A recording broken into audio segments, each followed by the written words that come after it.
Hello, my name is Hershel Waldrop. This is my video for week 7 of GCU History 110. The content of this is going to be shared customs, values, and beliefs of two different societies.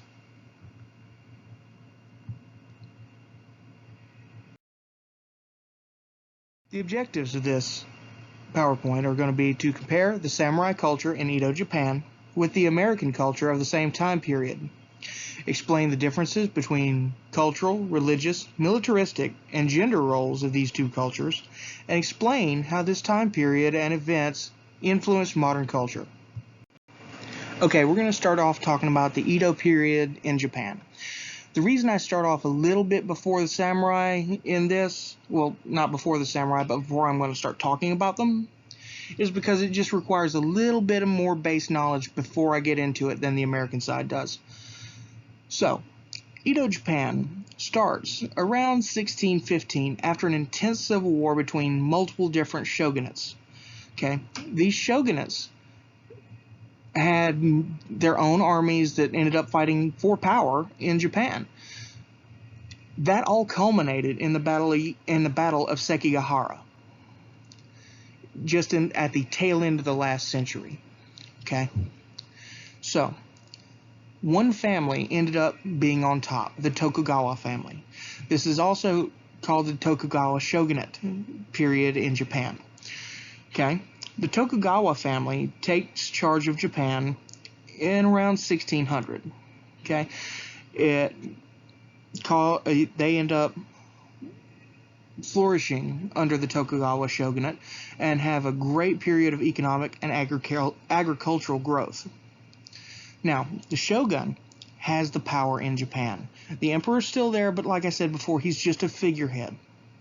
The shogun's then followed by the daimyo, then the samurai, and the class keeps on going on. The daimyo are the regional governors of different provinces and prefectures. Now, that being said, the Edo period in Japan marks a relatively peaceful period in their history. Okay? They didn't really create the social structure, but they did help to perpetuate it into the modern era. Now,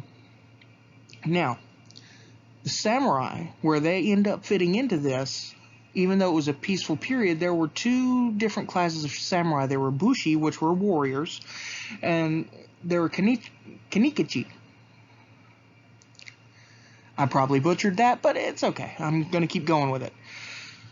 Those were the administrators, the people who were in charge of things that were like more or less kind of like a police force. They dealt with the public a lot more.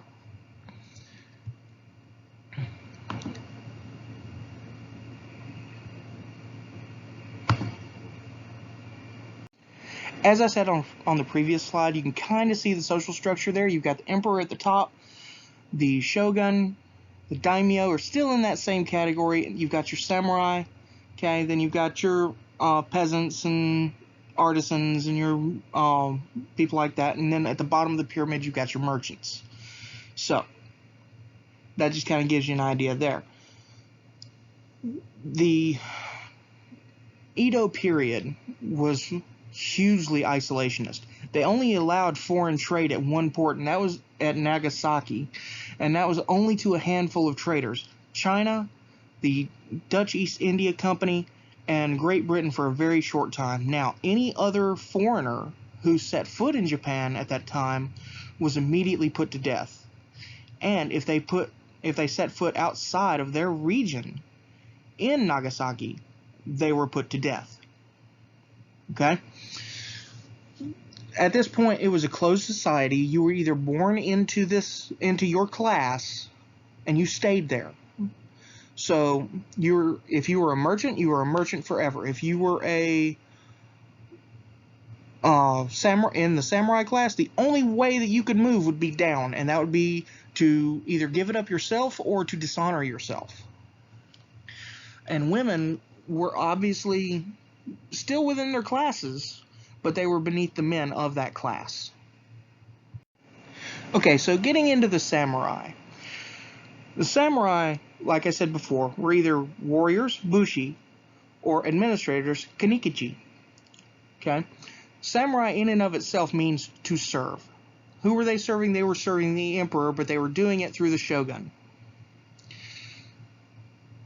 As the samurai were warriors, a lot of people get this idea that they stuck with just spears, swords, bows and arrows, things of that nature. That is completely not the case. They were warriors above all else. That means that they also changed with the times. When they did have trade from European influences, they often traded firearms, and they ended up reverse engineering their own matchlock weapons. We'll get into a little bit more about that when it gets to the military strategies slide. Now, the culture of the samurai, they had their own kind of culture within their class. Now, they participated in the overall culture of the Edo period, but they really had their own culture within their class too. Now, that being said, they were all of relatively level social standing in that class. But they did believe in a code of ethics that they called Bushido.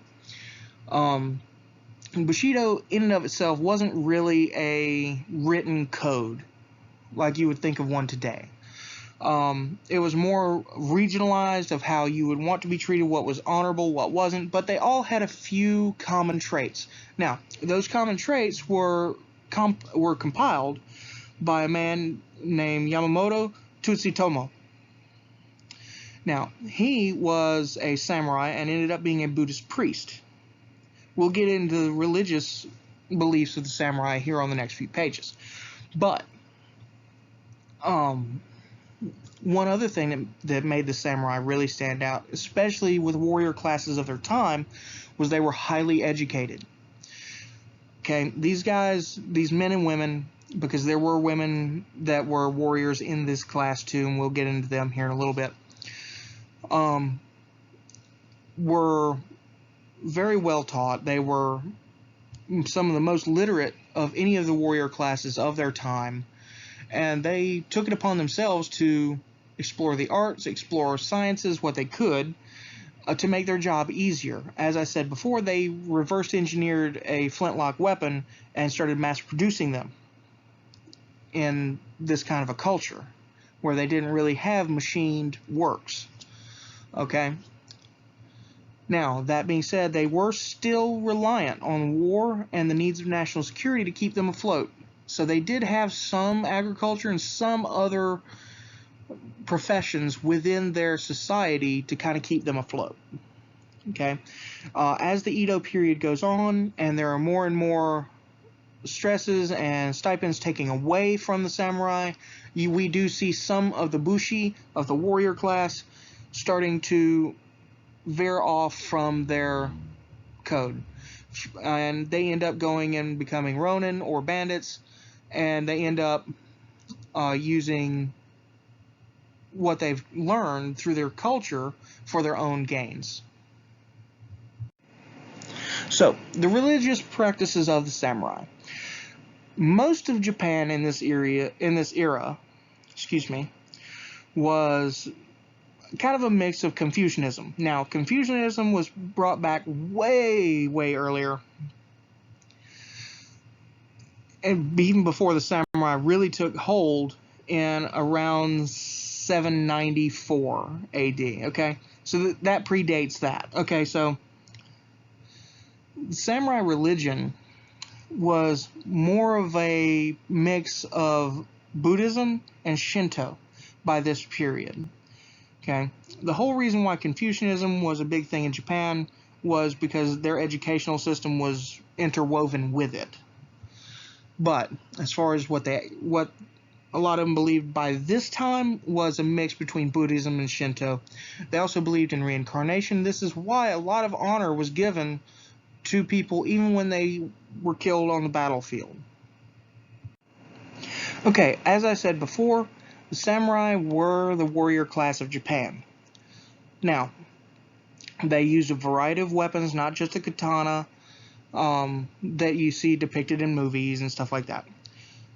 But they did use firearms, obviously. They used artillery pieces later on.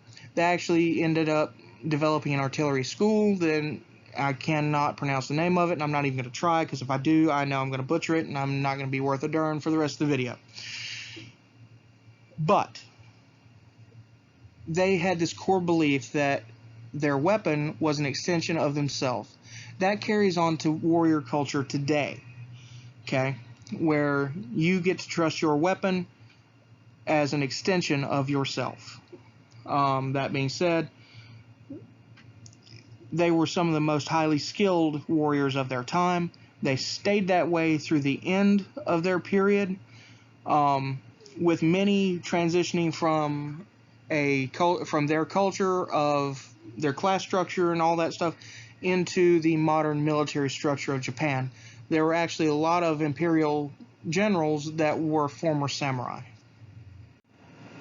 Okay, so gender roles within the samurai culture. As I talked about before, men were always at the head of the household. Okay, that's just the way the culture was. We don't have to like it. That's just the way it is. At least it was back then. Okay. Women in general were expected to stay at home, care for the home, care for children. However, they were also taught how to defend their home and defend their children. Women were educated and taught to defend themselves, their children, their families, just the same as the men were. Okay. They were even given some specialized training pertaining to the house. Now, some women were part of a warrior class within the samurai structure. Now, they were not granted the right of full samurai. Okay. That being said, they were not given the same respect as men of that time period. Now, they were still outfitted with the best armor that they could get. They were outfitted with a lot of the same weaponry. However, they were mostly not outfitted with a katana or a sword. Rather, they had a spear with a sword blade on the end of it, which was super deadly, especially at close range. As with all things, even the samurai had to come to an end. The beginning of the end was the arrival of Commodore Perry. When he arrived in Japan, it changed things forever. When Commodore Perry arrived in Japan, he arrived as an envoy from the United States to Japan to foster trade. Now, what that meant in terms of the Japanese was they saw a bunch of new stuff that they knew they couldn't fight against. These new ironclad warships, these new ships that were propelled by steam instead of just sail. They knew that they could not fight against that. Longer range artillery pieces, things like that. And they had no choice but to trade with the Americans. Now, Emperor Meiji did not like having his back against a wall. So, he started doing a lot of radical changes very fast. The Japanese accomplished in only a few years what it had taken the rest of Western culture hundreds of years to do. Granted, the technology was already there, but he took his country of farmers and merchants who really didn't know anything about that to a very technological, tech-savvy society for its time. Now, that clashed with the old samurai culture. So, one of the things that really pushed things over the edge for the samurai was a lot of the stipends that they were being given by the government were taken away. This forced them to get new jobs or to become bandits and outlaws and things like that. Well, a lot of these samurai found jobs within the government, okay, and a lot of them within their own military. So their job change really didn't, or their role didn't really change that much, other than the fact they were no longer considered above anybody else. Everyone was a commoner. The class system was abolished. The only person who was above anybody was the emperor. Now, that being said, they still had that concept that the emperor was appointed by heaven. was a holy being.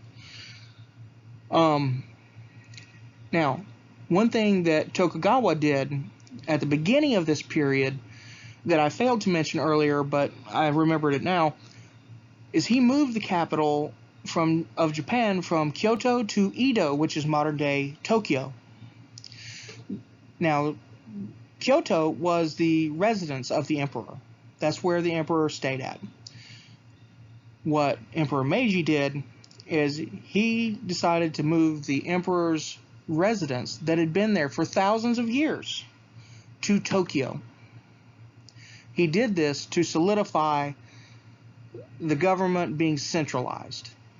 Well, that being said, there was a small faction of samurai that did not agree with the new government. Some of them formed a small rebellion in the southern province of Satsuma. Okay, this rebellion did not go that well. They tried to take a few imperial properties that did not go over very well because they were extremely outnumbered. That culminated in a last stand at a mountain called Shirayama. With that battle, the last of the old way samurai died. Now, we're going to kind of transition from talking about the Edo culture in Japan to American culture of the same time period from about 1615 to 1868. Now, this does cover the American colonial period as well as the birth of the United States to American imperialism. Colonial America, as we're talking about within the scope of this, began in 1607 at Jamestown, Virginia. That was the first successful English colony. Now, shortly after that, colonists started arriving all up and down the eastern seaboard. There were multiple conflicts between colonists and natives and between different warring nations at that time. Later on, you'll see the French and Indian War, or as known to everyone else, the 7 Years' War.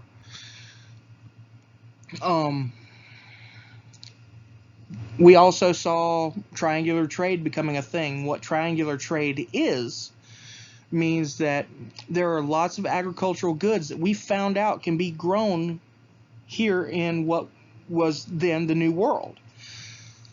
So Europe as a whole really wanted that stuff. Well, we needed more people to provide that.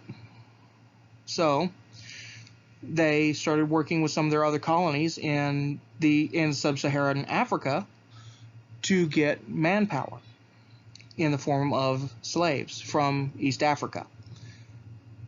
So manpower is coming from Africa to the New World to provide Europe with agricultural goods that they can't get anywhere else. So what's the third leg of the triangle? Well, the third leg of the triangle is manufactured goods from Europe going to sub-Saharan Africa. Now, granted, there were crisscrosses here and there, but that's the general basic route. So, as I say on my next little bullet point, the exploitation of colonies for their goods not found in Europe, that kind of covers that as well. Many of the local peoples were enslaved. This goes back to Spanish rule. However, that's, we're talking about the American colonies from 1607 to 1868, so that's a little bit out of the scope, but it's there. Other than that, a lot of religious and social freedoms for Native Europeans were found in colonial America. Women were still regarded to stay at home with the family, with the kids, stuff like that. But that doesn't really change until well outside the scope of this video. Okay, so some of the cultural highlights in the New World and going into a new nation were, at the beginning, your social class systems that were present in Europe were still present in the New World. However, after the American Revolution, those class systems went away. And everyone became on an equal footing. A lot of that's granted to George Washington when he voluntarily gave up the presidency. Now, he could have made that anything he wanted it. He could have made it into another monarchy if he really wanted it. But he gave it up, and that ended up setting that precedent that everyone is on an equal footing. We'll get to true equality well outside the scope of this video. I know I say that a lot, but there's a lot of history to cover in a very short time to do it in. Royalty and nobles ruled from Europe. Commoners performed menial tasks. Now, in the colonies, you had your governors, things like that. And the way that compares to Imperial Japan is your daimyo. So there was a little bit of class structure there, but it was at the very bottom of it. Okay. Science and exploration were keys in this area during this period in America. There were tons of scientists, tons of inventors, everybody from Samuel Colt, who produced weapons, to Benjamin Franklin, Samuel Morse, who revolutionized the telecommunications industry by figuring out the patterns that he would need to use and the things that he would need to do to send a message from point A to point B. Alexander Graham Bell expanded on that by letting us actually send voice over copper wire, and just exploded in a great magnitude of what we could really do with technology just by those simple things. One little tidbit that as far as inventors go, or innovators of that era, one thing that we really take for granted: the first formal volunteer fire department was actually formed and in Philadelphia by Benjamin Franklin. It was the first semi-professional organization dedicated to life safety at that point. So, compounding on that, the Industrial Revolution really began during this time period in both Europe and America. America more so towards the tail end of it. Europe had a big head start on that, but America had a lot more resources and a lot more land, and could really expound on this industrialization faster. As you can see, there's independence from monarchy on the slide. Obviously, with the revolution, with the American Revolution, what started out as just trying to get more rights for English citizens turned into independence from Great Britain and the abolition of a monarch in the colonies, which then became states. That being said, the Democratic Republic was already around, but not on a very large scale like it is now. And that's what we have in this country, is a Democratic Republic. Hopping back a little bit, we're going to look at some of the religious reasons why people came here, and some of the great things about the New World that they found. So a lot of the reasons why people were being persecuted in Europe was due to the Spanish Inquisition. Now, that didn't just end at Spain. Officially, it kind of did, but it put pressure on the church everywhere else in Europe. What that meant was that if you felt a different way than the Catholic Church and that specific flavor of the Catholic Church felt, then you were a heretic and you needed to be punished. Okay? So if you were Protestant, if you were a Jew, if you were Islamic, didn't really matter. So a lot of people that did not fall tightly into that groove sought religious freedom in the colonies. And obviously the colonies then, expounded and became states, but you get the idea. All right, the next slide that we're going to talk about is military doctrine in the Americas. So, the Americas have a very interesting military past. Obviously, they started out with European powers being those military forces and keeping the same doctrines as their home nations. So the English fought the way the English did because the English did it. The French fought the way the French did because that's the way the French did it. But what we begin to see around the time of the Revolution is the colonies beginning to make their own decisions, their own doctrines, and you can see that especially in the South with the implementation of militia to help keep regular troops at bay. Now, you see that a lot with Francis Marion in South Carolina and mostly in South Carolina in the swamp region to keep General Lord Cornwallis and his troops and Colonel Banastre Tarleton tied up with great success from linking up with Nathaniel Greene and really causing havoc up north. So we really started to play around with the idea of a innovative military. Now, with that said, we also didn't stop there during the Revolution. We started innovating with naval powers too, and trying to use the same tactics, which a lot of people, especially in Europe, attributed to piracy tactics with John Paul Jones and the USS Ranger. Now, the USS Ranger was a sloop of war and was commissioned around 1777, right at the height of the American Revolution. John Paul Jones was not a native of the colonies. However, he did an awesome job of really establishing a navy for the colonies. Since then, we've depended on a powerful navy. Since obviously we have a lot of shoreline with, at the time, just the Atlantic and the Caribbean being in our sphere of influence.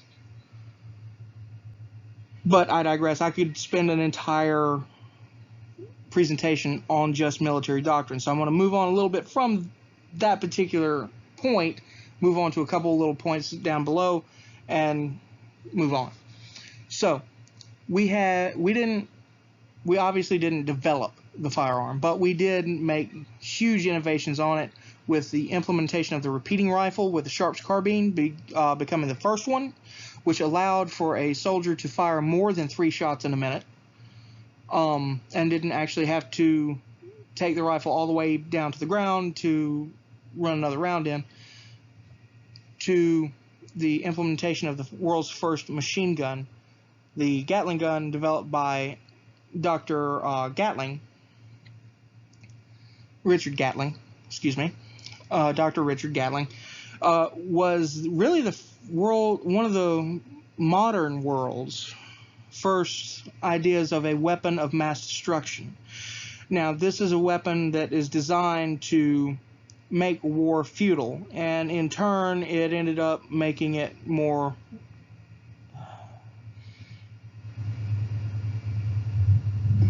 making war a little bit more efficient, as it were. Like I said before, we still used European tactics in our militaries. This was also we also adapted with the Napoleonic Wars and adjusted our tactics as such and used Napoleonic tactics. We also used submarines for the first time in combat. The first was the Turtle, which was unsuccessful during the American Revolution. However, We did have the first successful use of a submarine again from the H.L. Hunley against the USS Housatonic using a spar torpedo. You can see that engagement in the top right corner. However, the Hunley did not make it back to port, so there was still a few bugs to work out. Okay, so gender roles in the Americas, or well, in America. Women traditionally were in the home, caring for children, the homestead, things of that nature. That was just the traditional role that was brought from European powers. Now, as westward expansion began, and people left the cramped social structure of city life into the frontier, women became more and more needed to fill roles just because they were an extra person there, rather than just because it was a man or a woman. Now, that lays the foundation for an expanded gender role for women in the future. Remember, this was not widespread at this time. There were, however, some women that were in the military actively, working as spies, things like that. The picture on your lower right is of Nancy Hart. Now, Nancy Hart was a spy during the Revolution for the Continental Army. She was in the area of northeast Georgia and upstate South Carolina. There's actually a reservoir and a county and a city named for her and what she did, which was coming up with great information on what British were doing, on what the Loyalists were planning to do to help them. She even actually, as you can see in the picture, is depicting, obviously with some theatrical license taken, she actually did capture some Loyalists and British troops and turn them over to Continentals. We also had the first female physician in the world. Now, she was of British birth, but her name was Elizabeth Blackwell, and she received her medical degree from Geneva Medical College in Geneva, New York. That was in the mid-1800s. Obviously, the American story keeps going. However, to put a limit on the period that we're talking about, we're going to see the beginning of the Industrial Revolution in America. The rapid industrialization that Europe really kicked off, that the Americans took hold of and kept going with. We see the close of the American Civil War, the deadliest war in American history. Spanned 5 years, all up and down the United States, tore them apart, had brother fighting against brother. At first, just for the preservation of the Union, then for the abolition of a black mark on American history of slavery. Now, just because slavery ended did not mean that racism and bigotry ended. We see huge issues with racism and bigotry, especially in the South, all during the Jim Crow era up until after the 1960s. Okay, so about 100 years after this. And at the end of this period, we see the beginning of American imperialism. So we went from being a colony of an empire to having our own colonies by the end of this period, which shows the rapid industrialization that America took, the rapid militarization that we had, and the huge amount of growth from coast to coast that America had during this period. We saw huge amounts of immigration from Europe, from Asia, from all over the world to America. Now, all this was while Japan was still being isolationist. So you can really see the comparison between kind of a David versus Goliath type matchup there. Now, with that being said, and I'll get into it in the next few slides, well, I'll just go ahead and save it for the next few slides.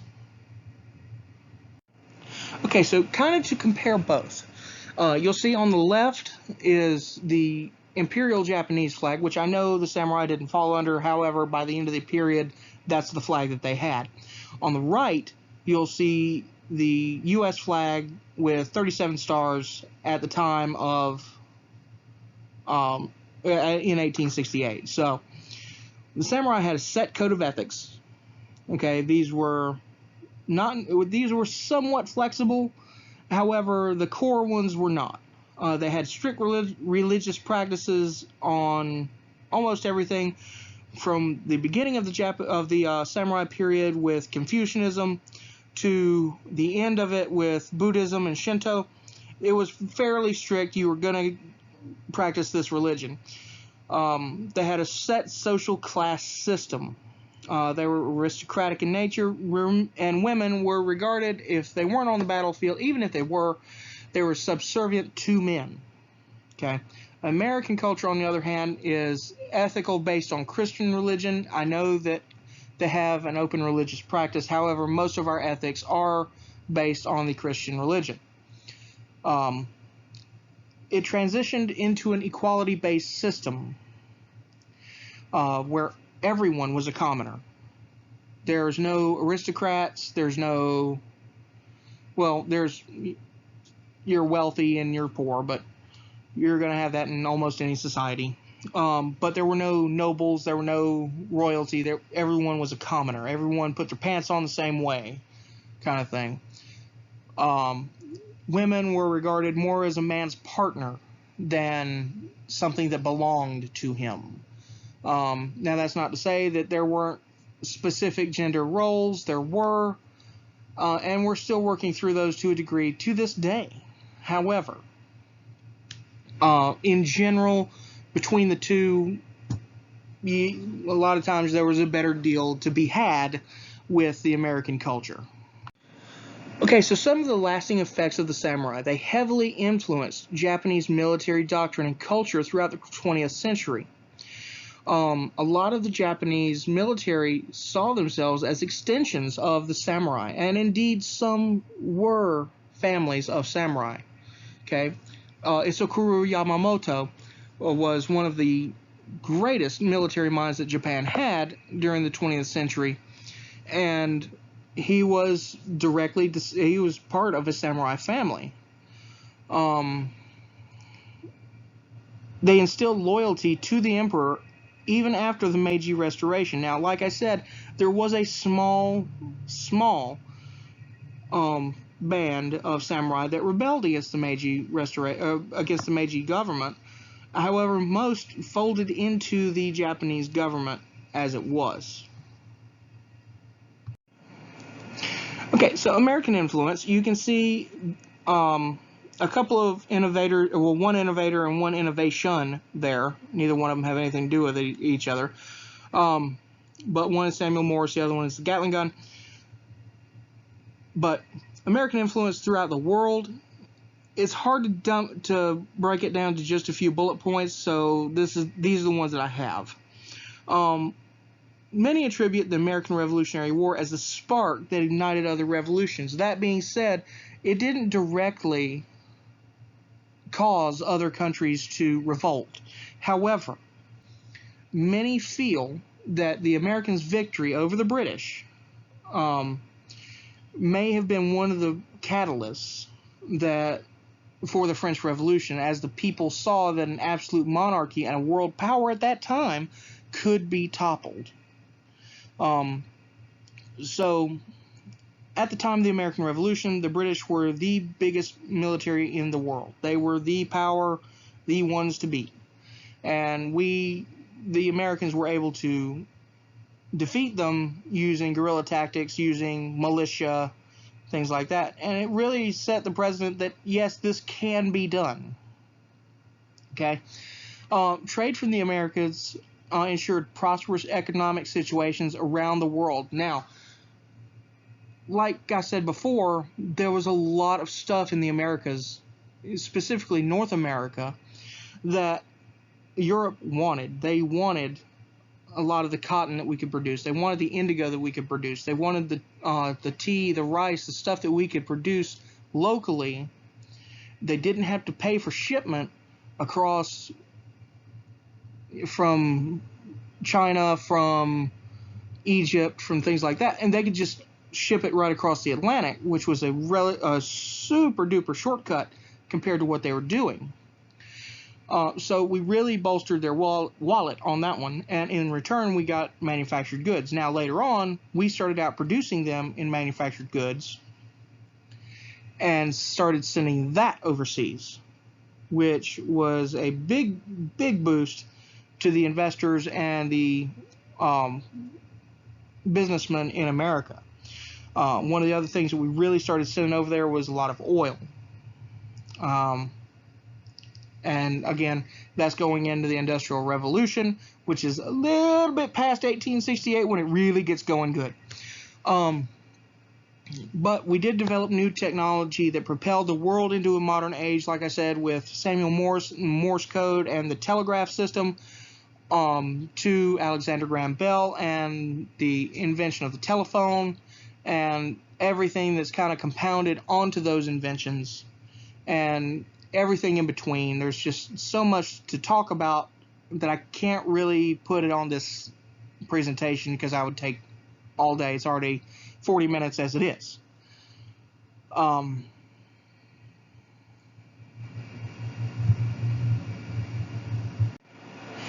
That being said, the fact that it is already 40 minutes as it is, I feel that I've kind of covered everything that I can cover in a relatively decent amount of time. I do thank you for sitting through it. I hope this covers everything that I needed to cover for the assignment, but if not, I understand. I have this kind of a brain where I kind of bounce around a little bit and stuff kind of gets out of whack sometimes, but thank you for sitting and watching it. These are some of the references that I have. Thank you again.